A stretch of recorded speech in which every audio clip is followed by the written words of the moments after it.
Hey everybody, figured I'd give you a quick look at my Microtech Halo 5. It's the tan version. Before I sent it back to the guy that sold it to me. The gentleman I've been dealing with, I don't know if I want to mention his name. He's a stand-up guy, but because both the knives have been a little bit shady, I don't want him to get a bad rap for them. It's not at all his fault. He's one of the best knife dealers I've ever dealt with, and I'll decide whether I'll make another video praising him or not. But at this point, the first one I received had a ding in the aluminum straight from Microtech between these two panels on the second ring in and the first ring. It was all like chopped up, and you could tell it was done by Microtech and by nobody else because it was anodized straight over it, and it looked bad. It fired great though, and for $500, you just don't want any flaws in it. I remember Microtech's used to be the best thing on the planet. Plus, as you can see, these two scales are different colors. And on the other one, it was really bad. It almost looked like the OD and the tan put together. Whereas this one looks a bit greener than this one, but the tan is a lot closer than the other knife was. So, again, this is the tan Halo 5 matching color on the charging handle, which is one of the reasons I wanted the OD. The gentleman who sold me these was out of OD, so tan was my next best bet. Claw logo, which used to mean they were hand ground, but now they generally put on anything special or what they consider special. It's still a production knife. The issues I have with this one is I still have a small ding. I'm trying to find it off the camera here. I don't know if you guys can pick that up. In the back, here's another dent, and it's anodized over. Let's see if I can get that to focus. Next to the left side of my finger. And that kind of bothers me because, again, for that kind of money, you wouldn't expect. There, it's picking it up. You see that dent, and it's anodized over. You can tell Microtech did it and just didn't care. The quality control is not what it used to be, and it kind of bothers me.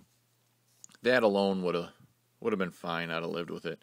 But when this one fires, the button doesn't pop all the way back to where it's supposed to be. I have to pull the blade a little to get the button to pop up. I'd say it comes up 8/10 of the way, and it just doesn't come to where it's supposed to. This one doesn't fire, but probably 3/4 as hard as the one that I had already returned.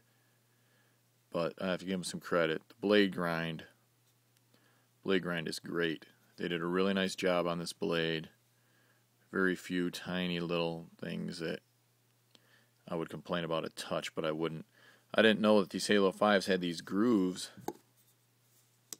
here and here, like the Navy SEAL scarabs. I don't know if that's to let air pass through so it can fire better, being that it's such a large blade, or if it was made that this one could fire underwater. I mean, there's no drainage holes in the back, so I really don't know, but it is kind of a neat thing, and if it was mine to keep, I might have done it just to see if it would work. But although it's hard to do with one hand, you'll see that button is greatly recessed, and it's supposed to be pretty flush after it fires. And if I pull the blade out some, it pops up a bit, and it won't do that on its own. I only fired, I think that was like the 10th time, and one of the times it didn't even fire right. The blade bounced back before the button could come up, and it was sitting about a 1/4 inch short of where it's supposed to be for lockup. That really drove me nuts. I had a Microtech Halo 3 with a tritium button, and it was an old run with a 154 cm blade that still had the grooves running this way in the handle as well as these running this way. And I've never seen another one, and I kicked myself for selling that thing because it was perfect. This is not. This cost me $200 more than I paid for that other Halo, and I'm not getting anything. I'm getting less knife. I may be bigger, but I'm getting a lot less quality. I mean, a lot. This is a 5 if the other one was a 10 on a 1 to 10. And although this is still a good knife, I really like the feel, the size, everything's great about the knife other than that ding and that it isn't firing properly or locking it up where it should. So I called the gentleman again, and I told him the issue I was having. I said, sorry, I'm picky, but for $500, I don't think that this thing is working the way it should.